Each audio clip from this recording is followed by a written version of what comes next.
So usapang fertilizer mga kaulaber, ito back to back oh. Maraming bunga itong nakaraan, ngayon wala na. Maliliit mga tsiril, back to back po siya oh. So ano po yung abono natin? Maganda naman yung dahon niya, kaya no. Yung dahon niya maganda pa sa taas. So hindi po siya stress. Pwede nating abunuhan ng complete fertilizer. Abunuhan ng complete fertilizer lang, pwede na NPK, saka micronutrients. 'Yon ang gagamitin ko is Yara Hydran. Ito po. Nagbunga siya na nakaraan, so hindi ko siya gagamitan ng putas, saka hindi ko siya gagamitan ng phosphorus. So dito tayo mga kaulaber. Wala pa to sa 1 meter. Dito lang oh, banda mga kalahati lang siguro. Dito. So ingat lang tayo sa mga ugat niya. Gawa tayo ng 4 na butas. Pwede na mga 300 grams.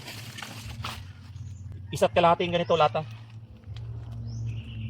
Mga kaulaber, ibabaon lang natin. Kulang-kulang 1 meter.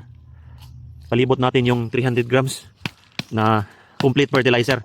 Yung ginamit ko dito, yung Yara Hydran kasi mataas ang kanyang nitrogen. Saka mataas din ang kanyang potassium. Makakapagpagamot ng ating stress na kakao kasi galing nga siya sa bungahan.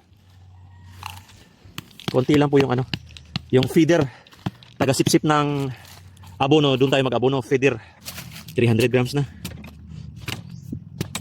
Huwag masyado malapit doon sa mga kaulaber. Dito tayo, banda layo-layuan natin. Tama lang siya makapasok doon para pagka umulan hindi maanod sa baha, di ba? Tapos pwede natin ibalik tong mga dahon niya, no?